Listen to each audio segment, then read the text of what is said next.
What's up guys? So for today's video, andito na naman tayo ulit sa ER6N na project bike natin na pinayos pala sa atin guys. So today magpapalit tayo ng gas tank cap at ng susian. O isang set kasi ito eh. Pag nagpalit ka nito, isang set yung susian tsaka gas tank cap. And then bubuuin din natin tong harap guys, ito. Tapos linisin muna natin siya bago natin siya ikabit yung mga fairings niya dito saka dito.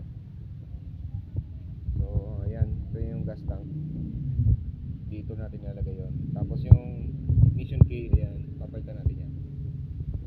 Same time yung susian na rin dito sa gilid, kasama na yung isang set yun. Saan na ba yan? Ito yata yan, no? Yan, isang set yan, papalitan din yan. So for today's video, yun man ang gagawin natin guys. Para matanggal natin yung ignition key guys, so itong bolt na to, yan, kailangan natin barinahin yan para matanggal, kasi hindi siya wala siyang hindi siya allen. Kumbaga kailangan talaga siyang sirain para matanggal to. Dalawa lang yan.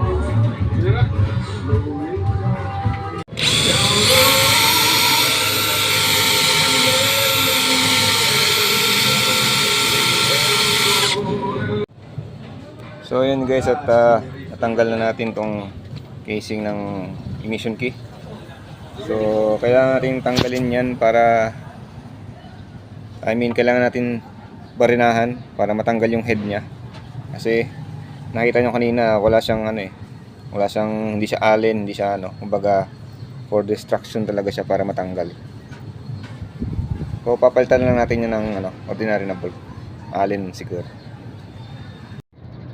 So kailangan tanggalin natin guys yung dalawang bolt, ito, tsaka yan. Kasi yung wire niya, ito, nasa ilalim eh. Kumbaga gumanon siya sa ilalim, sa ignition niya, ayan. So ganoon din sa stock, ibabalik natin yung stock kung saan siya dumaan. Natanggal na natin yung ignition key guys. So ito na naman dalawang bolt, ito. So tatanggalin natin yan para makatanggal natin yung ignition key. Bali magkaiba yung dalawang ignition key guys. Ayan, ito yung stock, tapos ito yung binili ng may-ari. Pero pwede naman sa may kabit, kaso nga lang kailangan natin mag-modify dito sa may ulo banda. Kasi kung makikita nyo guys, ito yung sa ibabaw ng ignition key. So nakaganyan yan siya dyan. Ayan, so pasok yan siya dito. Samantalang ito, hindi, iba. Ayan. So tingin ko guys, itong ignition key ay kagaya ng yung latest na motor, Z400 o Z500. Kasi yung pinaka takip nito kasi ganito yun eh.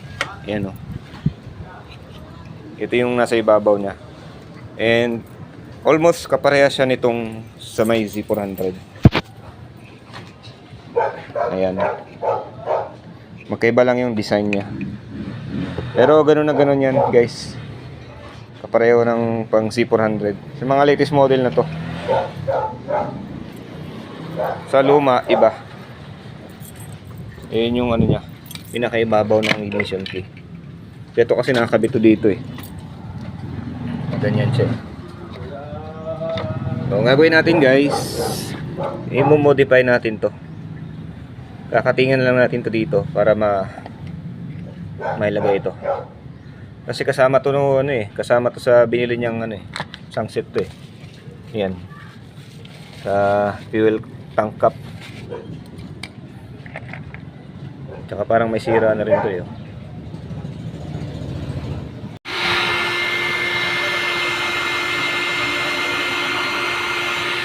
Matigas tanggalin, kailangan initin guys.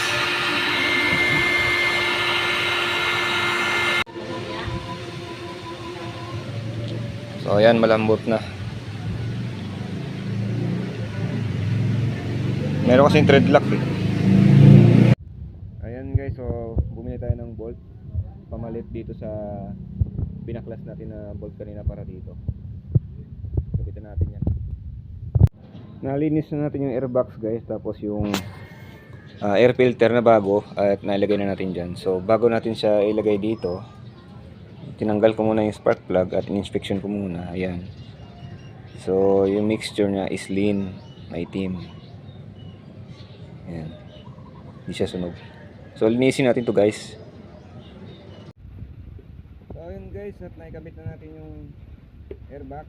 Na-check na rin natin yung dalawang spark plug. So okay naman siya, all goods. Tapos napalitan natin ng air filter at ignition key. So ibalik na rin natin yung mga pairings dito. Ito, saka ito. Ayan. So tingnan lang guys. So time check is 3:12 na. So kinapos na naman tayo ng oras. Yun, at ulan na naman, no? Basa na naman. So kung nakaabot kayo dito, maraming salamat sa panonood ng video. And yan, salamat lang sa pagsuporta at pag-subscribe. And paki-hit like na lang din guys kung nagustuhan nyo. Yan. And yun, paalam muna guys. At yan, madumi yung kamay. Kailangan ko na magbihis at maglinis para papasok na naman. So till the next vlog guys sa ating ER6, and konti na lang. Bye.